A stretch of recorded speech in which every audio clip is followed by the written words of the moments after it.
I'm sorry, but I can't marry you. My parents are completely opposed to having such a low-status daughter-in-law, he declared.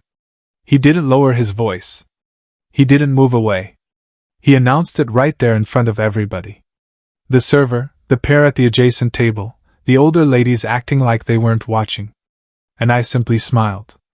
Hello everyone, I'm Tessa, and right then, something within me didn't shatter. It hardened into something unbreakable. For 3 years I convinced myself that Ethan truly loved me for the person I am. I overlooked the signs. His mother's forced, tight-lipped grins. His father's remarks about respectable families uniting with other respectable ones. How he constantly paid the bill at eateries so nobody glimpsed my card. Yet nothing readied me for him delivering his dismissal like a well-practiced business presentation. He didn't flinch once. I trust you get it, he continued, fixing his sleeve buttons. You're simply not the kind of person they can introduce properly. Introduce. As though I were some donation project. As though I were an item best concealed. I set my napkin aside, rose without fuss, and replied, "Thank you for your candor." The ease that washed over his face revealed it all. He believed the embarrassment had ended. But embarrassment has an odd way of returning. While leaving the restaurant, my phone vibrated. A text from his sister. What she sent froze me in place. The text was brief. Tessa, I'm truly sorry. You need to hear the facts before they destroy it all. Before they destroy it all? My insides clenched. I dropped into my car. The shame from inside the dining room still seared beneath my skin. Yet her message ignited something explosive. I dialed her right away. She answered instantly, speaking in hushed tones as though afraid of eavesdroppers. Tessa, my parents didn't merely object, she explained. They pressured Ethan into proposing to the daughter of Dad's business associate. He accepted just yesterday. He's seeing them this evening. Reality spun. 3 years as a couple, yet he was already arranging a brighter, more prestigious future excluding me. And they have no clue I'm sharing this, she went on. But you're entitled to understand their scheme. They intend to ease you out silently. No fuss, no spectacle. Discreet. Erased. Tossed aside like a short-term stand-in. The most painful aspect wasn't the disloyalty. It was how ordinary this felt to them. Why share this with me? I asked at last. Because, she murmured, you're the only one he ever truly valued, and they're making him pay for it. I couldn't decide whether to laugh or weep. Yet after ending the call, a precise, intentional serenity took hold inside me. Then my phone vibrated once more. This time, Ethan. Ethan's name appeared on my screen like an alert. I allowed it to ring twice before picking up. Tessa, thank goodness.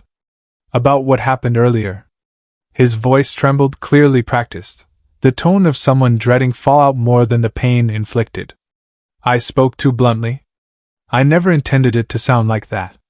I responded evenly. Which portion?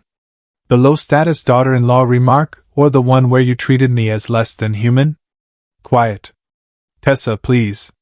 My parents are difficult. I faced immense strain. The identical justification he'd repeated for skipping plans, dodging talks, permitting his relatives to erode me gradually. So I pressed on, voice level. You're not seeing your new fiancé this evening? His breathing faltered. How? Who mentioned that? The alarm in his voice was striking. You revealed it. I answered gently. Just not verbally. He released a ragged breath, the noise of someone watching their disguise crumble. Tessa, please avoid taking action. My parents are already anxious. Don't complicate matters further. There it stood. Not, don't feel wounded. Not, I regret this. Merely don't complicate matters for them. That's when it became clear. They hadn't dismissed me over finances. They dismissed me because they viewed me as insignificant. Or so they assumed. And shortly after, a message arrived that altered everything. From his mother. Ethan's mother skipped pleasantries. Her text appeared as a flawless blue bubble, elegantly phrased, elegantly vicious. Tessa, kindly refrain from reaching out to Ethan anymore. You're a nice young woman, but unsuitable for our household. We trust you'll display grace and move forward quietly. Grace? I gazed at the term until it lost focus. 3 years of celebrations, meals, presents, crisis support, reduced to a courteous rejection, like exchanging an ill-fitting garment. Before I could inhale properly, another text followed. We can offer compensation for any emotional discomfort if required.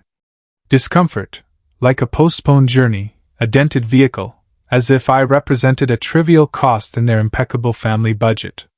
And then, with cruel cosmic timing, a picture arrived. Ethan in formal attire, next to a stranger girl. Her family's grand property shining behind them like a prize display. Caption: Dinner tonight was lovely. My heart constricted, not from sorrow, but from something keener, purer. Unsuitable, unpresentable, inadequate. I shed no tears. I uttered no shouts. I simply remained seated while one clear understanding settled in. They assumed I possessed nothing worth protecting. They remain ignorant of my true identity, and the leverage still within my grasp. Because Ethan had overlooked one small, critical fact.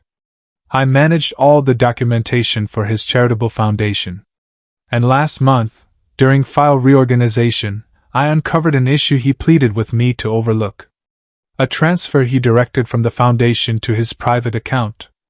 Only temporary, he assured. Don't bring it up. I stayed silent, but preserved the correspondence. The records.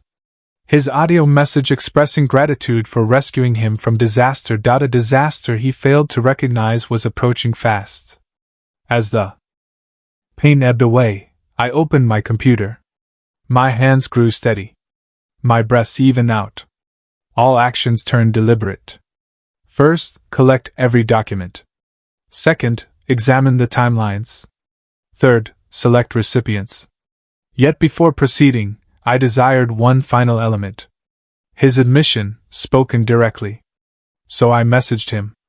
Ethan, could we speak? Just to find closure. He responded at once. Please, avoid sharing anything about today. I'm under enough strain. Let's meet. Ideal. He had no clue he was stepping into a discussion that would reveal all. We gathered at a secluded cafe. His suggestion, naturally, to avoid notice. Appropriate, given his actions. Ethan entered appearing drained, yet still impeccably groomed. Like someone desperately balancing dual existences with unsteady grip.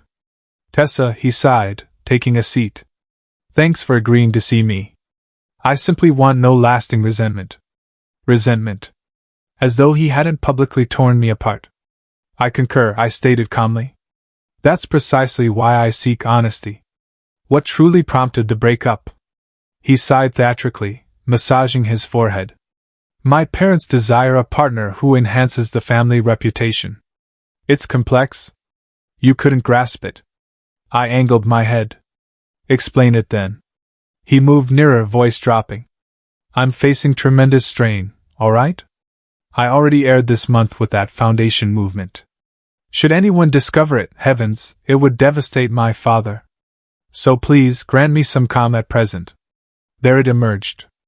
A voluntary admission. Crystal clear. I maintained a blank face while activating the recorder discreetly. And you're certain it was unlawful? I inquired gently. His gaze widened. Tessa, cease. Don't even tease about that. Yes, it exceeded bounds. Yes, it's serious. But I'll correct it. Just stay uninvolved. Promise. I offered a soft smile. I won't become involved. He eased up.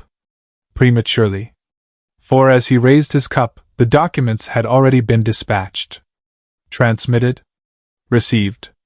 To precisely those who required them. The fallout occurred in under 12 hours. The Oversight Committee replied initially. Then the Foundation's attorneys. Then, most fittingly, Ethan's father. I was combing my hair when the initial call rang. Then another. Then a sixth. By midday, 27 missed calls from Ethan alone. When I finally connected, his voice sounded ravaged. Tessa, what have you done? They're claiming irregularities. They're alleging someone forwarded materials. They're alleging that you misappropriated funds from your own charity? I concluded evenly. His inhale stuttered as if struck. Please, he murmured. Please assure me you weren't responsible. My parents are unraveling. They believe I've shamed them. They're considering disowning me. I offered no reply. The quiet conveyed the reality. Tessa, he gasped. My betrothal dinner has been scrapped. Her father withdrew from the deal. Everything is crumbling. Please convince them it was an error. I nearly chuckled at the absurdity. They deemed me unfit. Now their flawless existence was disintegrating due to his actions, not mine. You desired grace, Ethan. I remarked softly, accept this as yours. Then another voice entered the line, his mother. Tessa, we must converse. Her manner had lost its chill. It now carried fear. Tessa, please, his mother pleaded, her tone quivering unlike ever before. You fail to comprehend the damage this inflicts on our household. Ethan committed an error, but we can resolve it discreetly. Simply state the materials were sent unintentionally. I nearly grinned. For years, this lady addressed me as though I were decor, courteous enough to retain, never deserving inclusion. Now she resembled someone grasping a precipice. Precisely what, I inquired, do you wish me to claim? That I misread the records. That emotion drove me. That I never intended escalation. Emotion. Never intended. Handy phrases from those who only ever belittled me. Mrs. Harrington, I stated, serene as still water. I misread nothing. And I escalated. Nothing. I merely transmitted reality. Ethan's fractured voice interrupted. Tessa, please, you're ruining me. No, I answered quietly. You ruined yourself well before my involvement. A prolonged hush followed. Weighty, accepting, conclusive. Tessa, his mother breathed, what is it you desire? For the first time, realization dawned on them. I had never lacked power. I had merely exercised restraint. I desire nothing, I declared. I'm finished with every one of you. And I disconnected. Their universe collapsed without further effort from me. And mine at last began. If you enjoyed this intense revenge story and the epic family twist, please smash that like button. It really helps the channel grow. Don't forget to subscribe and turn on the notification bell so you never miss a new upload. We drop fresh stories every week, more satisfying revenge tales, messy relationship drama, creepy horror experiences, twisted confessions, and real-life karma moments straight from Reddit and beyond. Keep watching RedditTalestime for the stories that hit different. Drop a comment below. What's the wildest family drama you've ever witnessed? I read every single one. Thanks for watching. See you in the next one. Rocket.